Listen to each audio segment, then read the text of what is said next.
Et salut à tous, c'est Raphaël pour Top for Fun chez Samsung pour une rapide vidéo de présentation en attendant le test qui devrait bientôt arriver. Donc du Samsung Galaxy S5. Alors pour ce qui est de l'esthétique, eh bien ça change pas trop, on reste un petit peu sur les lignes sur lesquelles on était avec le S4. On a toujours ce côté un peu plastique avec un pourtour chromé argenté qui est en plastique également.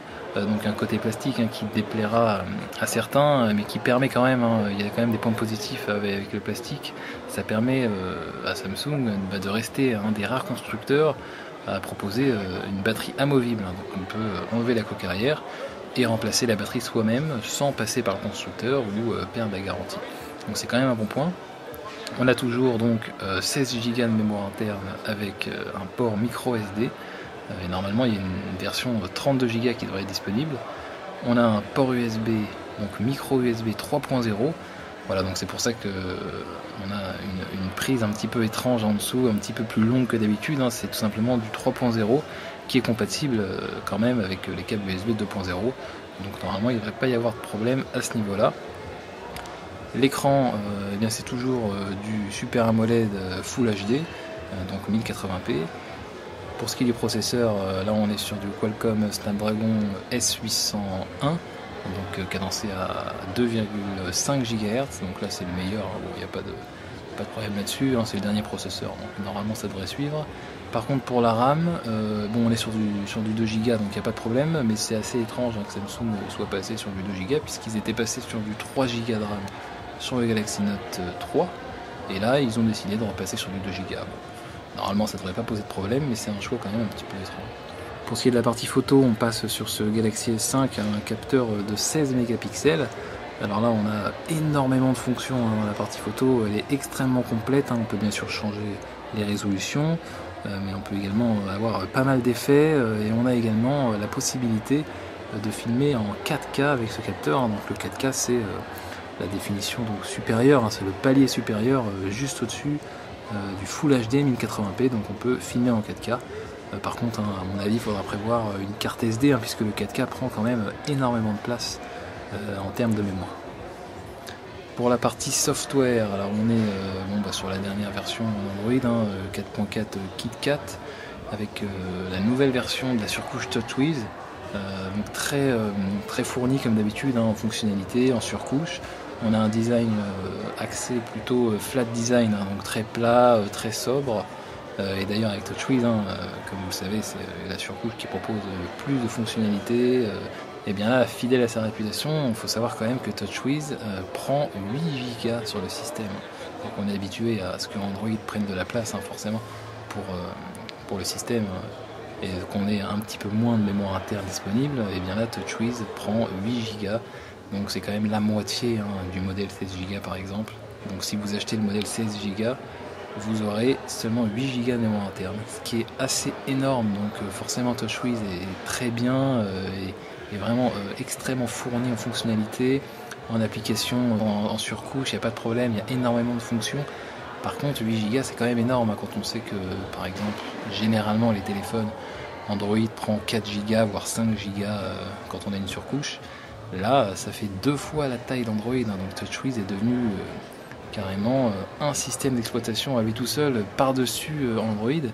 Donc c'est très bien pour ceux qui aiment les surcouches et les nouvelles fonctionnalités en plus d'Android. Par contre, pour ceux qui sont adeptes de l'espace de stockage, alors là, ça risque de faire assez mal, parce que 8 Go, c'est du jamais vu, je crois, pour une surcouche. Sinon, pour les nouveautés, on a un mode enfant, donc le Kids Mode. Donc voilà, du classique pour cette fonction, on retrouve on met un nom de session, on a un mot de passe, on peut définir les applications autorisées ou pas avec une home, donc un écran d'accueil simplifié avec des icônes refaites dans un style un petit peu enfantin, et puis l'enfant a accès seulement à quelques applications autorisées, et bien sûr ne peut pas revenir à la home d'origine, donc logiquement avec tout le côté professionnel, les emails, etc.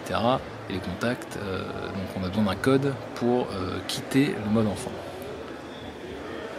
On retrouve également une fonction très intéressante avec un mode d'économie d'énergie, mais un mode économie d'énergie extrêmement agressif et extrêmement intéressant, puisque c'est un mode noir et blanc. En fait, ça va complètement basculer le téléphone dans un mode spécial noir et blanc, et en fait ça tire profit également des écrans AMOLED, puisque sur les écrans AMOLED les pixels noirs sont éteints.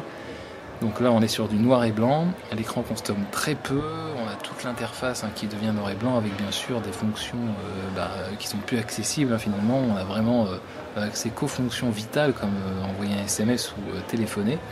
Et d'ailleurs il se dit qu'on pourrait tenir normalement avec 10% de batterie restante, qu'on pourrait tenir 24 heures. Alors ce S5 eh bien, il est également axé sur la santé avec un capteur cardiaque, un podomètre et tout un tas de fonctions axées sur ça. Alors c'est pas vraiment des applications comme on trouve sur tous les smartphones plus classiques donc de santé. Là c'est vraiment axé sur la santé, donc on a le podomètre et le capteur cardiaque, mais c'est vraiment un capteur cardiaque, c'est-à-dire qu'à l'arrière on retrouve un capteur sur lequel on pose son doigt et à l'aide du flash donc il va capter le flux sanguin et on aura une vraie fréquence cardiaque donc affichée à l'écran. On pourra connaître ses pulsations par minute. Alors il y a beaucoup de téléphones qui le font déjà avec l'objectif photo et le flash. Donc là ça reprend un petit peu ce principe, mais apparemment d'après ce qu'on voit, on aurait en plus vraiment un capteur, une lentille qui permet vraiment de capturer le flux sanguin et d'avoir ces pulsations. Donc voilà, ça reprend le concept connu avec les lentilles d'appareil photo et le flash, sauf que là Samsung a rajouté une vraie lentille, donc on n'utilise pas le capteur photo, on utilise vraiment la lentille destinée pour capturer les pulsations. Et puis Samsung est également en couple avec ce S5 a présenté une montre connectée, donc également sur le côté santé, sport, etc., qui a aussi des fonctions dans ce domaine. On retrouve un petit peu comme sur le S5, on a la fonction podomètre, chronomètre, on a aussi un minuteur, et puis également la possibilité d'avoir sa fréquence cardiaque. Donc elle se connecte au S5 une fois que vous avez fini par exemple votre activité sportive. Donc ils unifient leurs données pour synchroniser toutes les données qu'ils ont sur votre santé, pour après faire un profil de vous dans l'application sur le Galaxy S5. Et puis on trouve également des fonctions classiques d'une montre connectée, également d'une montre tout court, puisqu'elle donne l'heure, la date.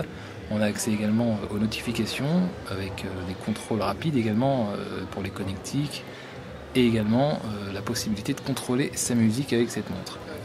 Pour ce qui est du design, eh bien, elle est très soignée, et puis l'écran est assez beau.